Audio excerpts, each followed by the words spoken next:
ভাঙড় রাজারহাট দিয়ে গঙ্গায় হাবড়ায় বালুকে অ্যারেস্ট করে অনেক কাজ করেছে। ও অ্যারেস্ট করেছে কিসের জন্য? যাতে পার্টির কাজ করতে না পারে, যাতে ইলেকশন করতে না পারে।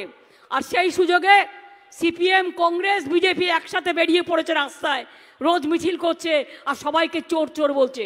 ওরে, আমরা যদি গরিব লোকেরা যদি কেউ একটার জায়গায় দুটো বিড়ি খায় তখন তাকে চোর বলতে পারিস, আর তোদের মতো কোটিপতিরা যদি হাজার হাজার কোটি কোটি টাকা ঘুষ খায় তাদের চোর বলা যায় না। তার কারণ তারা নয় ইডি করবে, নয় সিবিআই করবে।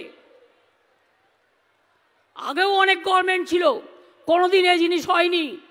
আজকে আপনারা দেখেছেন পার্লামেন্টে 150 জন সাংসদকে সাসপেন্ড করে রেখে দিয়েছে। কোনোদিন হয়েছে ভারতবর্ষের বুকে? কোনোদিন হয়নি। যা চলছে অত্যাচার, সন্ত্রাস।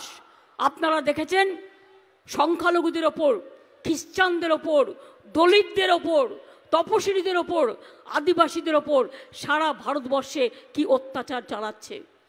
দল তো এমনিতে দুর্বল হয়ে গেছে।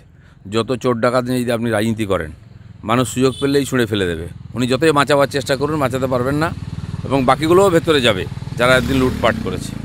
টিএমসি দলের রাজ কারো হাতে নেই, ভগবানের হাতে আছে। যতদিন চলছে চলছে, যেদিন শেষ হয়ে চলে যাবে। ডাকাতদের দল, তার আবার রাজ কি থাকে? সারা ভারতবর্ষে হচ্ছে। এই যে দুর্নীতিমুক্ত প্রশাসন দেশ বানাতে হবে। মোদিজি বলেছেন না খাউঙ্গা না খানে দুঙ্গা। যেখানে দুর্নীতি, যেখানে অবৈধ কালো টাকা, এসব উদ্ধার হবে। কেউ বাঁচবে না, সে প্রশাসনে হোক, সে রাজনীতিতে হোক, সে ব্যবসায়ী হোক। কারো অন্যায় করার, লুট করার অধিকার নেই। কেন চলতেই থাকবে এগুলো। এখন ওনারা ঠিক করতে পারছেন না কাকে সঙ্গে নেবেন, কাকে ফেলবেন। বিজেপির বিরুদ্ধে সবাই এখন, তাহলে তো ভালোই হবে, লোকে বুঝতে পারবে কারা চোর, তাহলে সেভাবেই ভোট হবে। আমরা চাইছি এ সমস্ত চুরি করেছে যারা, এতদিন দেশকে লুট করেছে যারা, যারা এখানে দেশে ধর্মের নামে দাঙ্গা বাঁধাচ্ছে, এ সমস্ত শক্তি একদিকে হয়ে যাক, আর রাষ্ট্রবাদী শক্তি বিজেপি একদিকে হয়ে যাবে।